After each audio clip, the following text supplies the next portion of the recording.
artinya dengan ada pencerahan umatnya seradah bakti, seradah ketakwaan yang terhadap Hindu akan semakin bangkit begitu.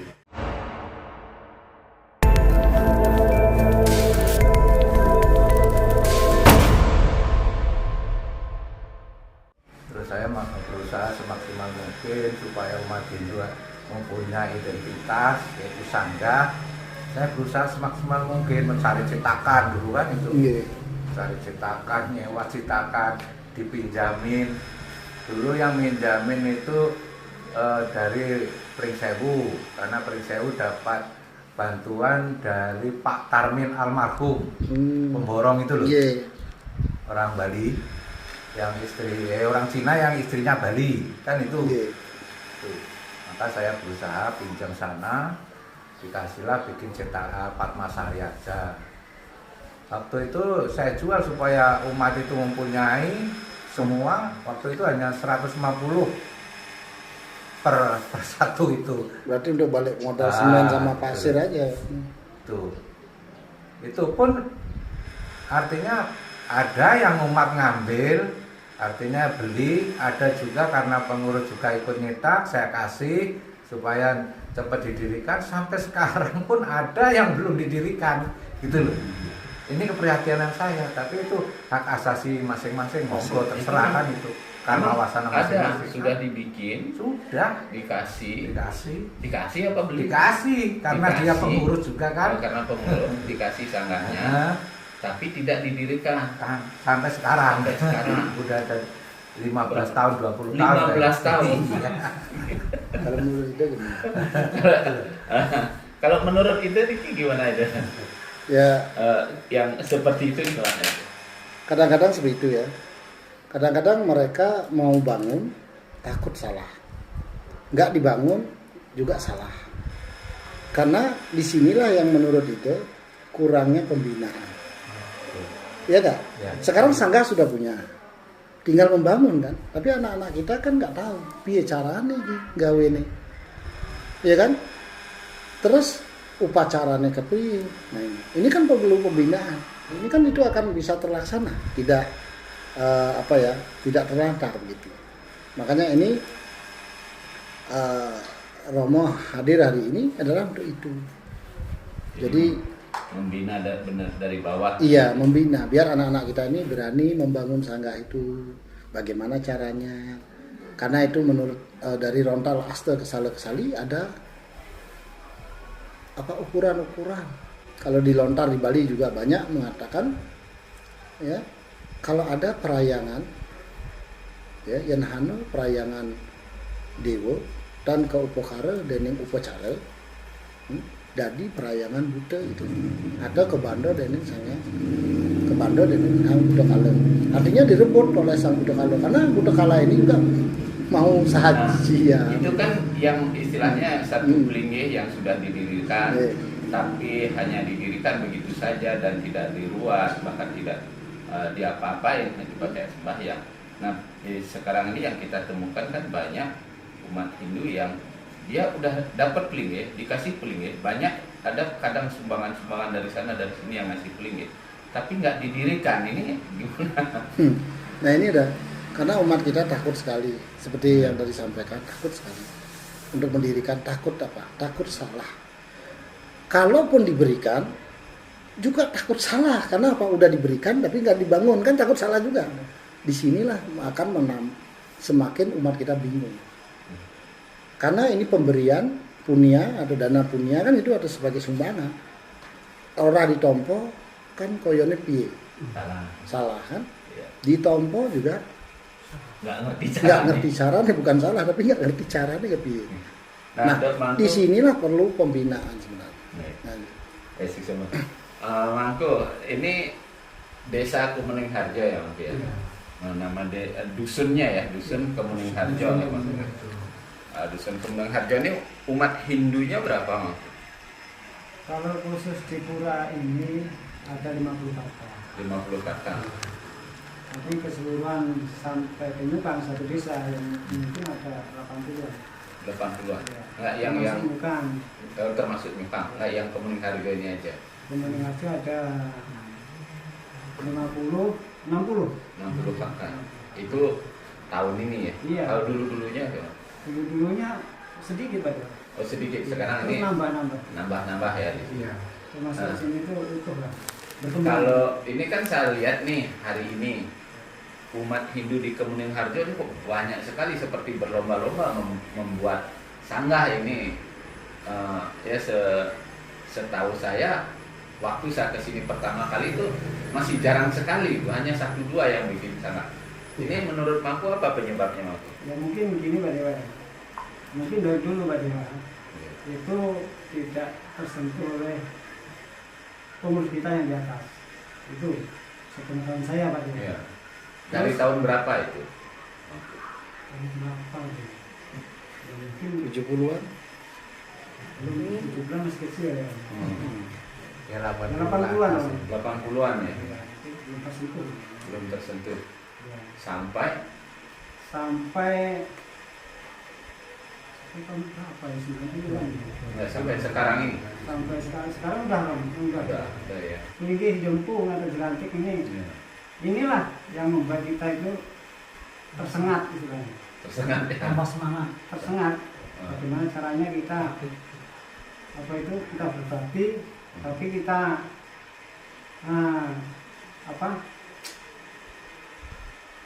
kita simbolkan dengan apa yang leluhur kita dulu ajarkan. Nah ini kan apalagi di sini sekarang mau memugar ya, memugar pura Segara. Ya itu, ini saya lihat banyak sekali pura-pura yang baru berdiri. Nah kalau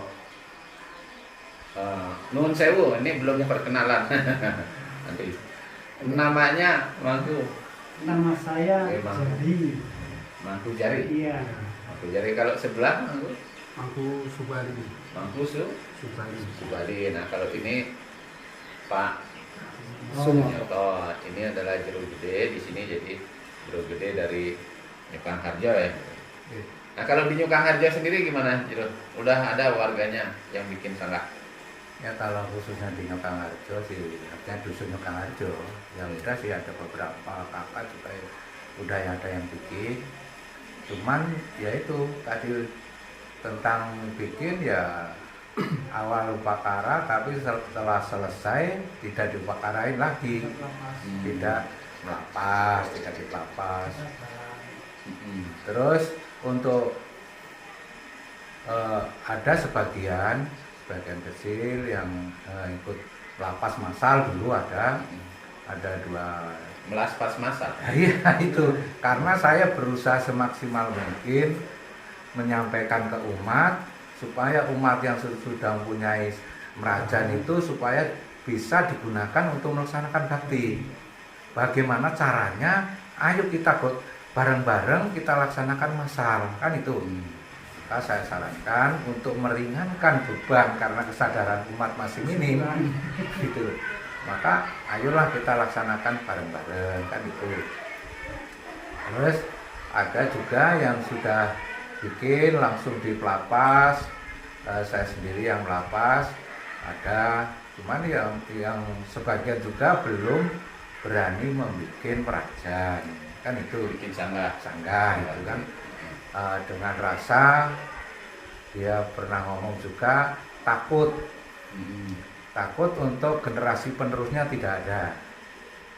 Ada ketakutan seperti itu. Ada ketakutan seperti itu. Jadi masyarakat ini sebenarnya dia tidak membuat sanggah karena takut tidak ada yang meneruskan. Iya, itu. Nah, itu alasannya. Alasannya. Makanya sanggah tidak dibikin. Tidak dibikin. Jadi kan cukup membakti atau maturan di pura saja begitu. pura atau di kamar suci mungkin kan seperti itu. Iya, iya. Itu. Maka saya juga prihatin dengan kesadaran umat yang seperti itu. Nah, Mangku dengan ramenya umat di sini membangun sanggah, apa mereka tidak merasa keberatan gitu selanjutnya Mangku? Tidak ada yang berani. Nah, ada yang Bahkan keberatan. semua itu ingin seperti teman-temannya yang sudah mendirikan sanggah itu. Ya. Maka sekarang semenjak pertemuan saya kedua ini dengan Ide Empu di tempatnya Pak Lima, Ya. terus Ide Empu saya dibawa ke sini, itulah umat di sini tuh nggak mau hanya mendirikan 2 sangga itu, umpamanya Pak Masari sama Kebulan itu nggak mau, harusnya komplit. Karena semua udah tahu arahnya, maknanya, makanya semua itu pinginnya komplit. Umat di sini tuh. Jadi kesadarannya sudah mulai tumbuh. Ya. Oke, terima kasih Mangku ya atas penjelasannya. Nah, itu ide Sulinggih, ini kan ada dari wawancara yang tadi, ada yang umat di sini ada sebagian ya, mungkin sebagian kecil yang mereka justru takut mendirikan sangga karena apa? Karena takut tidak ada generasinya yang melanjutkan. Ini mungkin di keluarga ya, Iya, di keluarga bukan di ininya. Nah, pendapat Ratu Sapunapi. Ya, semua orang punya ketakutan sebenarnya. Tetapi ketika kita berikan pemahaman yang benar, maka ketakutan itu akan jadi hilang. Karena ketakutan itu sebenarnya sebuah ilusi, yaitu isi dari pikiran. Seperti itu. Jadi justru dengan wajar mereka takut karena belum memahami, seperti itu, belum mengetahui tatuannya dan pemahamannya. Nah, itu. Kenapa mereka takut? Karena mereka ini tidak diberikan pemikiran-pemikiran yang besar, kemudian tidak diberikan visi ya atau pandangan ke depan untuk hidup kita gitu.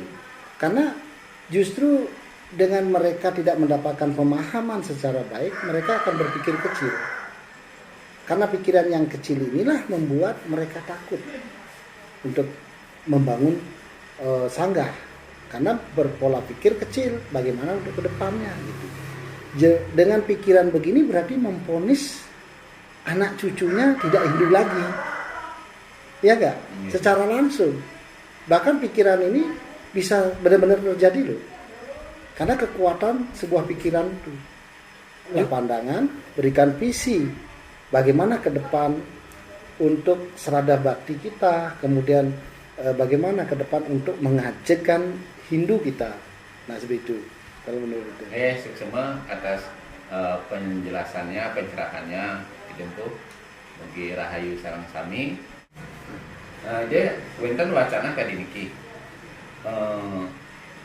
Ada juga yang bilang bahwa susah menerima Sulinggih untuk datang ke desanya. Bukan susah, bukan berarti Sulinggihnya tidak mau hadir itu, tapi warganya yang tidak mau menerima kan gitu, tidak mau menerima Sulinggih. Terus bagaimana menurut ide Empu? Kalau menurut ide, Sulinggih itu sebuah widya atau pencerahan.